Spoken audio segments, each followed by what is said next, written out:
প্রত্যয় স্কিম বাতিলের দাবিতে দ্বিতীয় দিনের মতো কর্মবিরতি পালন করেছেন পাবলিক বিশ্ববিদ্যালয়ের শিক্ষকরা, যাতে বিপাকে পড়েছেন শিক্ষার্থীরা।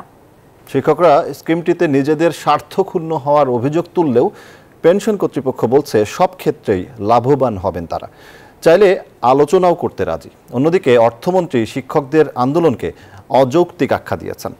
বিস্তারিত রিপোর্টে।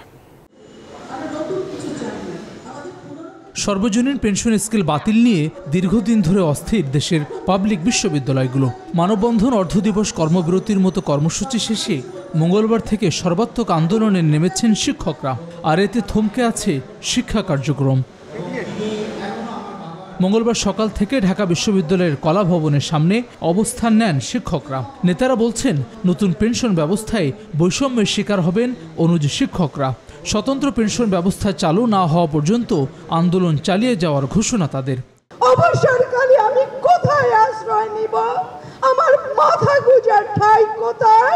আমাদের মূল দাবি পূরণ না হওয়া পর্যন্ত আমরা আন্দোলন থামাবো না। প্রধানমন্ত্রী থেকে ঘোষণা না আসা পর্যন্ত আমরা অর্থমন্ত্রীকে চিনি। ওনারা পূর্বে কি করেছে আমরা দেখেছি ওনাদের কার্যকলাপ।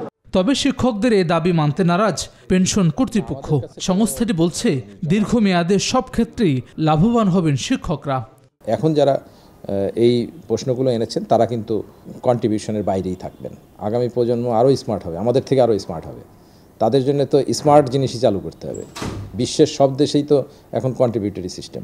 এখন ওনার যদি কোনো পয়েন্টে থাকে যে এই পয়েন্টে আমার আরও আপত্তি আছে, কি আপত্তি আছে বললে পরে আমরা সেটা আরও দরকার হলে ক্লিয়ার করতে পারি। তবে শিক্ষকদের আন্দোলনকে অযৌক্তিক বলেছেন অর্থমন্ত্রী। সরকার যেটা দিয়েছে প্রেস রিলিজ, এইটাই শিক্ষকরা যে এখন আন্দোলন করছে, এটা কি স্যার লজিক্যাল কিছু মনে করেন? না, আমার মনে হয় না এটা লজিক্যাল। গত 13 মার্চ অর্থ মন্ত্রণালয় থেকে প্রত্যয় স্কিমের প্রজ্ঞাপন জারির পর থেকেই এর বিরুদ্ধে সরব হয় শিক্ষকদের সংগঠনগুলো। হাসান ওয়ালি, নিউজ 24, ঢাকা।